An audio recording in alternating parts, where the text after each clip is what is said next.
نحمده ونستعينه ونستغفره ونعوذ بالله من شرور أنفسنا ومن سيئات أعمالنا من يهده الله فلا مضل له ومن يضلل فلا هادي له وأشهد أن لا إله إلا الله وحده لا شريك له وأشهد أن محمدًا عبده ورسوله يا أيها الذين آمنوا اتقوا الله حق تقاته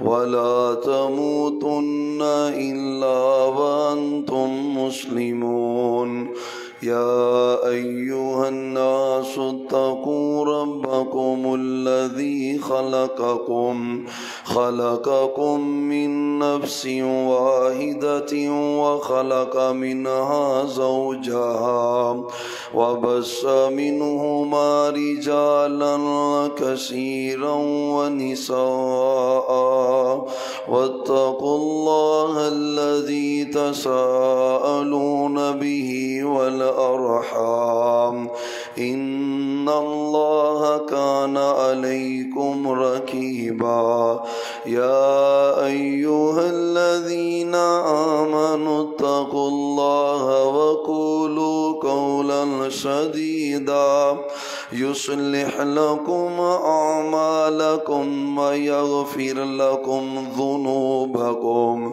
ومن يطع الله ورسوله فقد فاز فوزا عظيما أما بعد فإن خير الحديث كتاب الله وخير الهدي هدي محمد صلى الله عليه وسلم وشر الأمور محدثاتها وكل محدثة بدعة وكل بدعة ضلالة وكل ضلالة في النار أعوذ بالله السميع العليم من الشيطان الرجيم بسم الله الرحمن الرحيم ونجيناه ولوطا إلى الأرض التي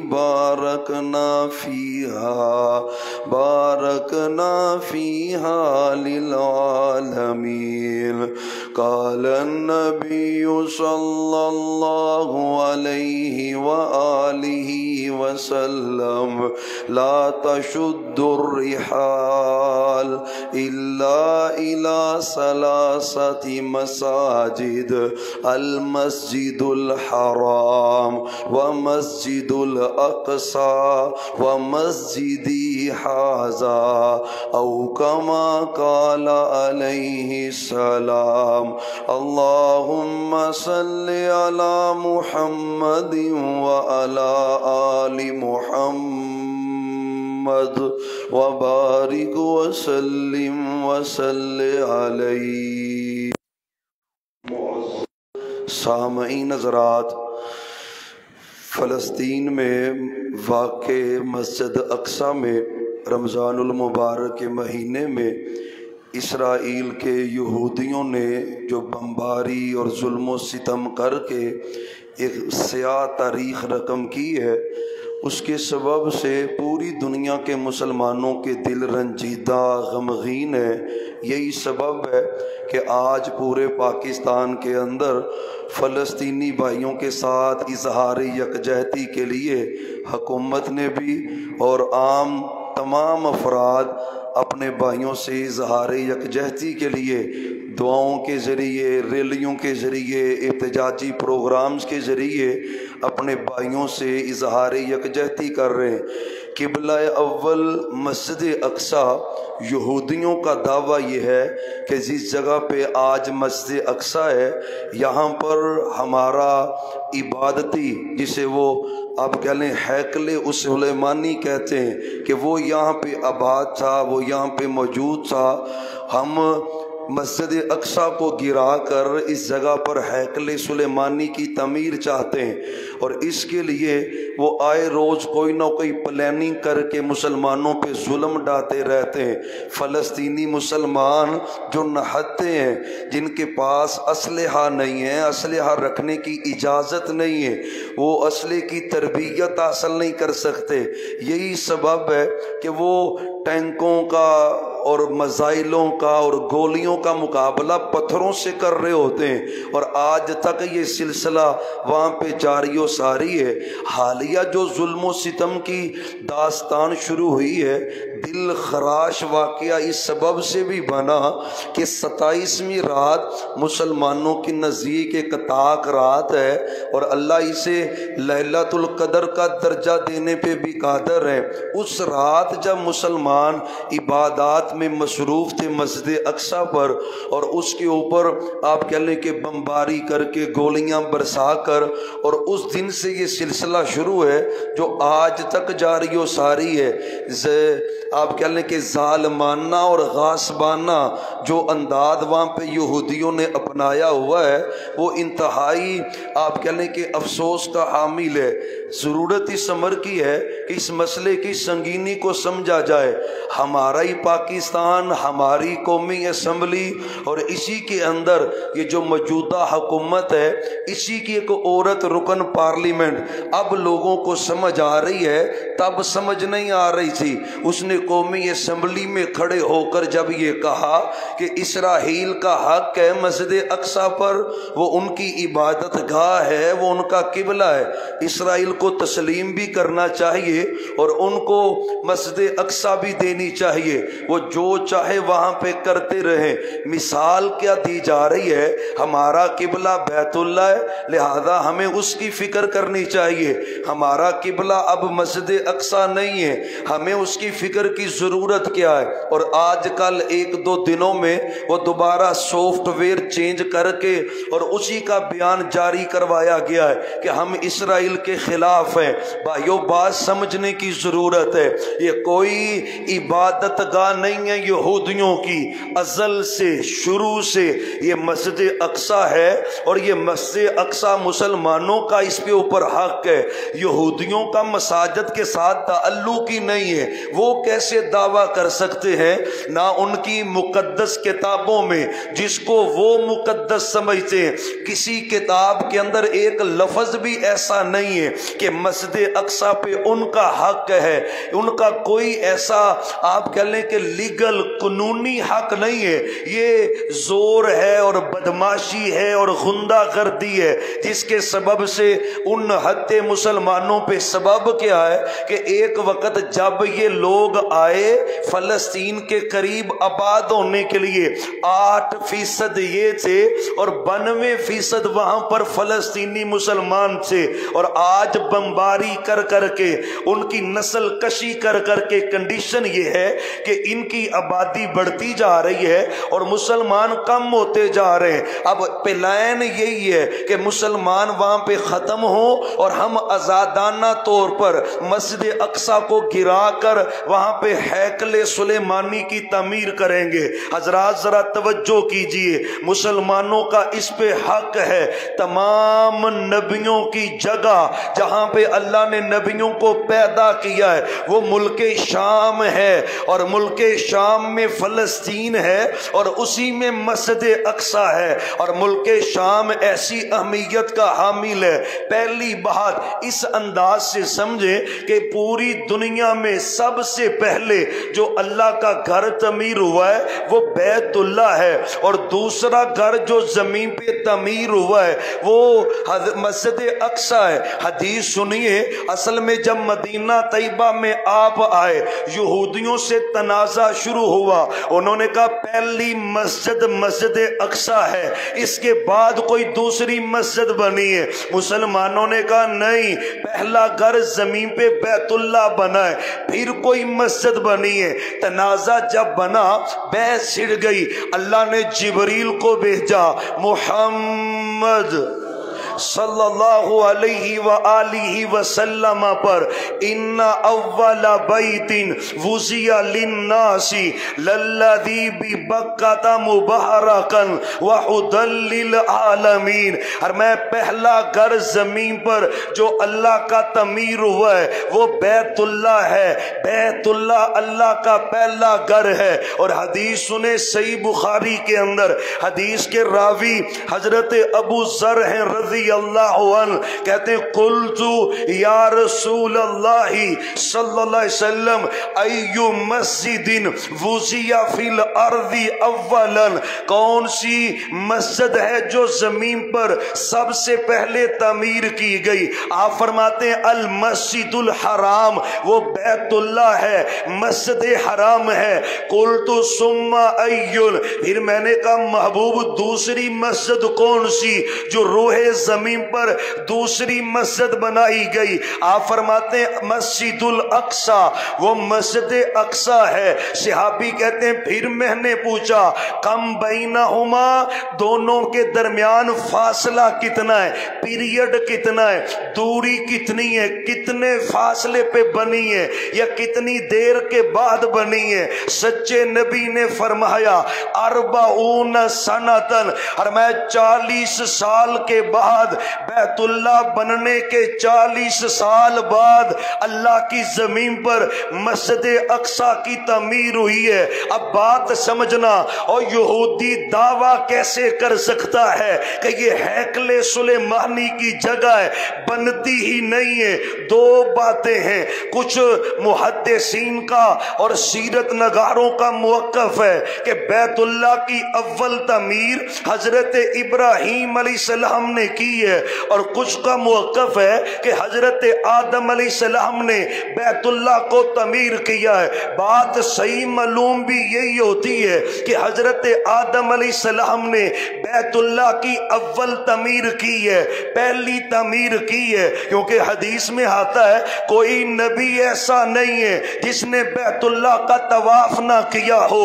اور اگر نوح علیہ السلام نے حضرت ابراہیم علیہ السلام نے تعمیر کی ہو تو پہلے جو نبی گزرے ان کا قبلہ کون سا ہے، انہوں نے طواف کس کا کیا ہے؟ معلوم ہوتا ہے اس کی تعمیر آدم علیہ السلام نے کی ہے۔ اور قرآن کی اس آیت سے بھی پتہ چلتا ہے، فرمایا ربنا انی اسکنت من ذریتی بواد غیر ذی زرع عند بیتک المحرم۔ اب بیٹا بھی چھوٹا ہے، دودھ پیتا، اور بیوی ہاجرہ اللہ کے گھر کے پاس چھوڑی ہے۔ اگر پہلا گھر ابراہیم علیہ السلام نے بنایا ہے بیت اللہ کو، تو پھر یہ کہنے کے الفاظ یا اللہ تیرے گھر کے پاس میں نے بیوی کو چھوڑ دیا ہے، بچے کو چھوڑ دیا ہے، معلوم ہوتا ہے گھر پہلے کا بنا ہے اور اس کی تجدید کی ہے حضرت ابراہیم علیہ السلام نے۔ مسئلہ سمجھے، گھر بنایا بیت اللہ حضرت آدم علیہ السلام نے، اور حدیث صحیح البخاری میں کہ 40 سال کے بعد مسجد اقصی بنی ہے۔ اور اگر حضرت آدم علیہ السلام نے بیت اللہ بنایا ہے، مسجد اقصی کی تعمیر بھی حضرت آدم علیہ السلام نے کی ہے، کیونکہ بات کنفرم ہے بیت اللہ بننے کے 40 سال بعد مسجد اقصی بنی ہے۔ مسئلہ دلائل سے اور تمام آسمانی کتب کے لحاظ سے مسجد اقصی کے ساتھ یہودیوں کا کوئی تعلق نہیں ہے۔ یہ ایسا ہی تعلق ہے جیسے ہندو کہتے ہیں کہ بابری مسجد کی جگہ پر ہمارا مندر ہوا کرتا تھا، مسلمانوں نے گرا کر وہاں پہ بابری مسجد بنائی، حالانکہ قانونی تحریری ایسی بات کوئی نہیں۔ پہلی بات یہ اہمیت کی حامل ہے مسجد اقصی، دوسری بات اب مسجد اقصی ساری برکت والی والی جگہ ہے. اللہ نے تقریباً سارے نبیوں کو پیدا ملک شام میں کیا ہے. ان کا مدفن وہاں پہ ہے، اور جن کا مدفن نہیں نہ بن سکا یقین جانیے ان نبیوں نے خواہش کی ہے اللہ ہماری قبر ملک شام میں بنا دینا. اللہ قبر ملک شام میں بنے. حدیث سنیے گا، اللہ نے باعث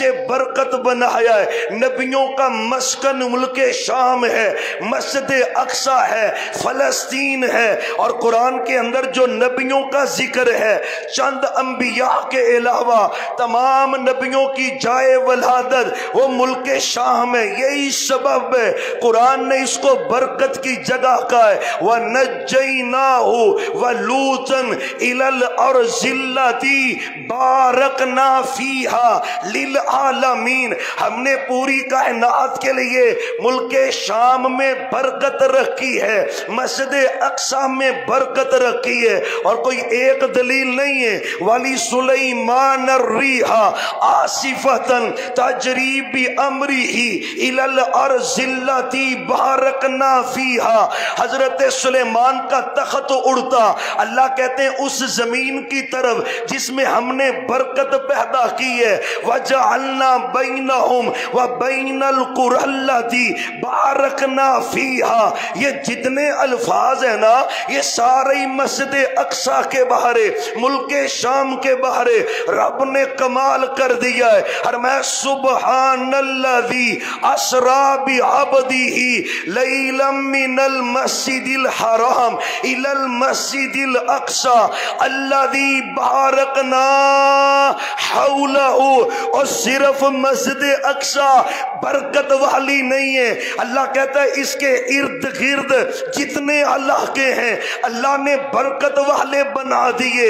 برکت ہی برکت ہے. پتہ ہے نا ہمارے نبی مکہ میں پیدا ہوئے، مدینہ میں وفات پائی، شام میں پیدا نہیں ہوئے، لیکن مسجد اقصی دکھانے کے لیے میرے رب نے مسجد اقصی میں معراج کی رات سارے نبیوں کو جمع کر کے محمد الرسول اللہ صلی اللہ علیہ وسلم کو بلوا کر آپ سے جماعت کروا کر آپ کو مسجد اقصی دکھلائی ہے.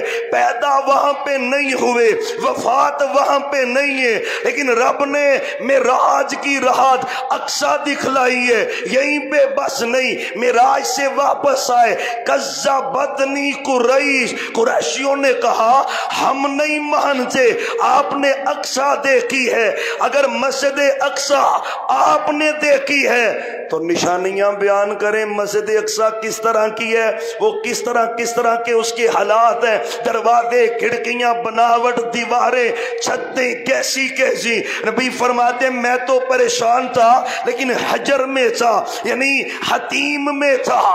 عرش والے رب نے نا مسجد اقصی کو میری آنکھوں کے سامنے ہی کر دیا ہے. فجل اللہ لی، فرمایا میرے رب نے نا مسجد اقصی کو میری آنکھوں کے سامنے کر دیا ہے. وہ کافر پوچھتے جا رہے تھے، میں مسجد اقصی کے حالات بیان کرتا جا رہا تھا. یہی وہ زمین ہے، یا قوم ادخلوا الارض المقدسۃ التی، یہ جو ارض مقدس ہے نا یہی جگہ ہے جسے ملک شام کہتے ہیں. فلسطین ہے، نیا نام ہے، اردن، لبنان ہے، یہ سب ملک شام کا حصہ ہے، باعث برکت ہے. اور یہودی پاگل تو نہیں ہے، وہ سمجھتا ہے ملک شام کی اہمیت کس قدر زیادہ ہے، اس کی شان کس قدر زیادہ ہے. حضرت موسیٰ علیہ السلام ہے، اللہ نے فرشتے کو بھیجا موسیٰ علیہ السلام کی جان کو، روح کو قبض کر کے آؤ. فرشتہ جب آیا نا روح قبض کرنے تو بڑے نا ماشاءاللہ حضرت موسیٰ علیہ السلام جلالی طبیعت کے مالک تھے. وہ آیا، اس نے کہا انسانی شکل میں فرشتہ ہے، حضرت آپ کی جان نکالنے آیا ہوں. مکہ رسید کی آنکھ اس کی باہر نکال کے رکھ دی. فرشتے نے وہ آنکھ پکڑی, اللہ کے حضور پیش ہوئے. یا اللہ جس بندے کی طرف تو نے بھیجا ہے نا وہ بندہ تو مرنا نہیں چاہتا. اور میں چلو جاؤ میرے جا کے پیغمبر سے کہو اگر مزید زندگی چاہیے ایک بیل کی کمر پہ ہاتھ رکھیں, جتنے بال ہاتھ کے نیچے آئیں گے اتنے سال کی زندگی مزید ملے گی. فرشتے نے آ کے بتلایا اللہ نے یوں یوں کہا ہے. اور میں اتنے سال زندگی کے بعد پھر کیا ہے؟ اس نے کہا پھر میں نے آنا ہی آنا ہے. میرے ساتھ ملاقات جو ہے نا وہ تو ہونی ہے. نہ پیغمبر بچے نہ ولی بچے, کوئی نہیں بچا.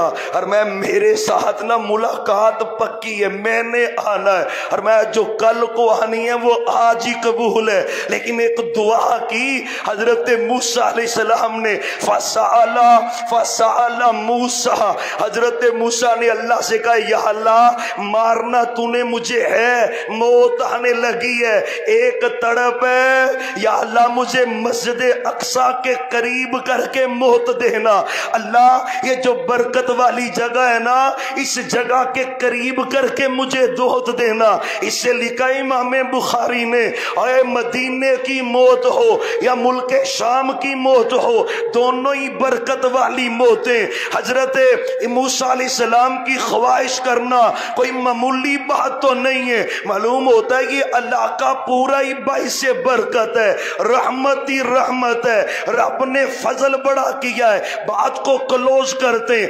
محمد الرسول اللہ صلی اللہ علیہ وسلم آئے, نبوت ملی. آپ جب خندق کھود رہے تھے صحابہ کو بشارت دی, صحابہ اللہ نے میرے لیے ملک شام کے محلات کو روشن کر دیا ہے, میں دیکھ رہا ہوں شام کے دروازے اللہ تمہارے لیے کھول کے رکھ دے گا. پھر ایک حدیث میں کہا 6 چیزوں کو گن لینا میری, آپ فرماتے ہیں قیامت سے پہلے پہلے 6 چیزیں ہو کے رہیں گی. ان میں سے ایک چیز ہے فتح بیت المقدس, بیت المقدس فتح ہوگا, اسلام کا پرچم لہرائے گا. آپ دنیا سے چلے گئے. حضرت عمر بن خطاب کا دور خلافت ہے, حضرت ابو عبیدہ بن جراح ہیں, اتیک ہوا, حملہ ہوا, اللہ نے بیت المقدس کو فتح کیا. چابیاں مانگی بیت المقدس کی. اس پادری نے کہا اور جو دلیلیں اور جو نشانیاں میں نے اپنی کتاب میں فاتح کی پڑھی ہیں وہ نشانیاں تیرے اندر کوئی نہیں, اس کو چابی دوں گا جس میں نشانیاں پائی جاتی ہیں. حضرت ابو عبیدہ بن جراح نے پیغام بھیجا امیر المؤمنین تشریف لائیں, آپ کے بغیر چابی ملنے والی نہیں ہے. عمر بن خطاب آئے رضی اللہ تعالی عنہ, امیر المؤمنین آئے, خلیفۃ المسلمین آئے, اسلام کا صحرا آیا, اسلام کی زینت آئی. حضرت عمر بن خطاب ہیں رضی اللہ عنہ, ابھی دور سے ہی آ رہے ہیں نا پیدل چلتے چلتے. اس پادری نے چابیاں پکڑ کے نہ بغیر کسی سوال کی حضرت عمر کو پکڑا دی. کہنے لگا ہم نے اپنی کتابوں میں جو نشانیاں پڑھی ہیں نا وہ ساری کی ساری نشانیاں آپ میں پائی جاتی ہیں. ذالک مثلہم فی التوراۃ و مثلہم فی الانجیل. اور عیسائی کہہ رہا ہے عمر تیری نشانیاں تورات انجیل میں ہے. آج کا کالا کتا کمینہ کہتا ہے میرا عمر ایمان پہ نہیں ہے. اللہ نے تورات انجیل زبور میں میرے عمر کے تذکرے کر دیے, چابی مل گئی, فتح ہو گئی. پھر تجدید کی, اللہ کا گھر تعمیر کیا نماز کے لیے. اور پیارے بھائیوں اس وقت سے لے کر سلسلہ چلتا آ رہا ہے. درمیان میں ایک مرتبہ جب صلیبی جنگ ہوئی پھر عیسائیوں کا قبضہ ہوا بیت المقدس پر, انہوں نے گرجے تعمیر کیے, اس کی حالت بدلی. مسجد اقصیٰ کے اندر بھی صلیبیں اور دیگر عیسائی مذہب کی چیزیں لٹکائی. صلاح الدین ایوبی رحمت اللہ علیہ نے پھر بیت المقدس کو فتح کیا. تب سے لے کر 1947 تک بلکہ 1967 تک, تب سے لے لے کر 1967 تک مسلمانوں کا یہاں پہ سلسلہ رہا ہے، متولی وہ رہے، حاکم وہ رہے، وہی سلسلہ چلاتے رہے۔ 1947 میں یہ یہودی آباد ہوئے، 20 سال کے بعد ان ذلیلوں نے اٹیک کیا ہے وہاں پر، اور وہاں پہ قبضہ جمایا ہے۔ تب سے لے کر اب تک تسلط ان کا ہے۔ بات ختم کرتے ہیں، تسلط کرنا کیوں چاہتے ہیں؟ اور سنو، اللہ کی قسم، دین کی ابتدا ہوئی ہے مکہ مدینہ میں، دین کی انتہا ہوگی ملک شام میں۔ کیوں یہودی تڑپتا ہے، کیوں پریشان ہوتا ہے؟ ملک شام میں حضرت عیسیٰ کا نزول ہوگا، امام مہدی ملک شام میں ہوں گے، دجال کا قتل ملک شام میں ہوگا، یجوج مجوج کا قتل ملک شام میں ہوگا۔ وہ جو حدیث ہے نا، ایک یہودی چھپا ہوگا درخت کے پیچھے اور درخت بول کے کہے گا، اور مسلمانوں یہ پلید میرے پیچھے چھپا ہے، پکڑو قتل کرو۔ اور میں مسلمان نکال کر پتھروں کے پیچھے سے، درختوں کے پیچھے سے انشاءاللہ ان یہودیوں کے ٹکڑے ٹکڑے کریں گے۔ اللہ کی قسم ہے، ان کو نظر آ رہا ہے۔ اور جو مسلمانوں کے پیغمبر نے کہا ہے حق ہے، سچ ہے، ان کو پتا ہے۔ میرے نبی نے کہا تھا صحابہ 3 لشکر نکلیں گے قیامت کے قریب، 3 جماعتیں، 3 گروہ، 3 مجاہدین کی جماعتیں نکلیں گی۔ صحابی نے کہا محبوب اگر میں وہاں پہ ہوا تو میں کس کے پیچھے چلوں، کس گروہ میں ملوں؟ 3 جو نکلیں گے، ایک یمن سے، ایک شام سے، میں کدھر جاؤں؟ آپ فرماتے ہیں صحابی اگر تو اس وقت موجود ہوا نا تو شام والوں کے ساتھ مل جانا، وہ حق پر ہوں گے، وہ اس وقت حق پر ہوں گے، اور دین کی انتہا وہاں پہ ہے۔ میدان محشر جو سجے گا وہ ملک شام میں سجے گا۔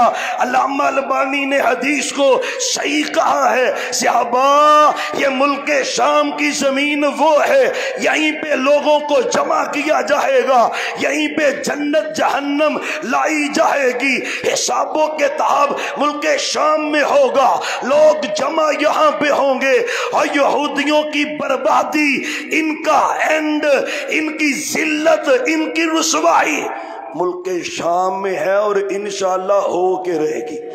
وہ چاہتے یہ ہیں کہ نام مسلمان مسلح ہوں، اور وہ جو باتیں کہیں پوری نہ ہو جائیں، چلے ہو تانوں کی پتہ ہے یہ رب اتنی قدرتوں والا ہے، وہ موسیٰ کو فرعون کے گھر میں ہی پال دیتا ہے، وہ اتنی طاقتوں والا ہے، تم کس طرف چلتے ہو؟ مکروا مکر اللہ۔ اب ہماری ذمہ داری کیا ہے؟ کل پرسوں نے ایک بیان تھا، جی ہم بڑے کمزور ہیں، ہم اسرائیل پہ اٹیک نہیں کر سکتے اور ظالموں کچھ کر نہیں سکتے، تو بزدلی والے بیان تو نہ دو، حوصلہ شکنی تو نہ کرو۔ ہم تھوڑے ہیں، 313 تھوڑے نہیں تھے۔ جنگ قادسیہ میں 20,000 مسلمان ہیں، مقابلے میں صلیبی 2 لاکھ ہیں، اور 20,000 کو اللہ نے 2 لاکھ پہ فتح عطا کر دی ہے۔ تم کیسے کہتے ہو تعداد ہماری طاقت نہیں؟ اور جرت دکھاؤ، غیرت دکھاؤ۔ دن منانا چلو اظہار یکجہتی ہے، 70 سال تو ہو گئے کشمیر کا دن مناتے ہوئے، کشمیر کہاں ہے؟ 70 سال ہو گئے۔ 5 فروری کو کشمیر کے ساتھ اظہار یکجہتی ہوا ہے، جھنڈے بھی لہراتے ہو، تقریبیں بھی کرتے ہو، فائدہ کیا ہے؟ پریکٹیکل عملی میدان میں اترو۔ مسلم حکمران ہے، طاقت ہے، مسائل ہیں، پیسہ ہے، قوت ہے، ٹیکنالوجی ہے۔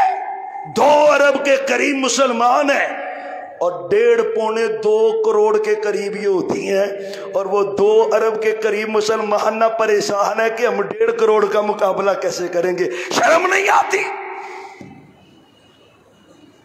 غیرت ایمانی پیدا کر، غیرت۔ کسی زمین پر جب موسیٰ علیہ السلام لے کے آئے تھے نا لشکر کو، انہوں نے کہا موسیٰ آپ جاؤ اور آپ کا رب لڑے، دو بندے داخل ہوئے تھے ارض مقدس فلسطین ملک شام پر، اللہ نے ان دو بندوں کی برکت سے علاقے کو فتح کر دیا تھا۔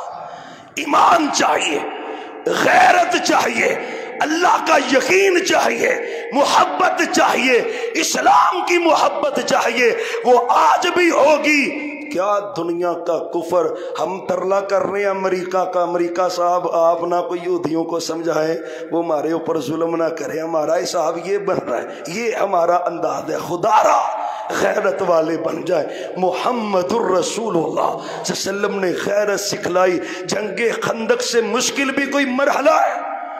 پوری دنیا کا کفر اس وقت کا جمع ہے۔ قرآن کہتا ہے مسلمان خوف سے اس قدر پریشان تھے کہ آج شاید بچ نہ سکیں۔ میرا رب کہتے ہیں میں نے اس وقت مسلمانوں کی مدد کی تھی اور کافروں کو ذلیل کر کے رکھ دیا۔ صرف غیرت ایمان کی اور جرت کی ضرورت ہے۔ ہمارا جہاں تک حق بنتا ہے دعاؤں میں قنوت نازلہ، ائمہ مساجد ہیں، مدارس میں مساجد میں قنوت نازلہ کریں۔ حق ہے اسلام کا جو ہمارے ذمے ہے۔ اللہ تعالیٰ سے دعا ہے اللہ تعالیٰ ارض پاکستان کی تمام اسلامی ممالک کی بالخصوص فلسطینی مسلمان بھائیوں کی اللہ مدد فرمائے، غاصب یہودیوں کو اللہ ذلیل و رسوا کرے۔ آخر دعوانا ان الحمد للہ رب العالمین۔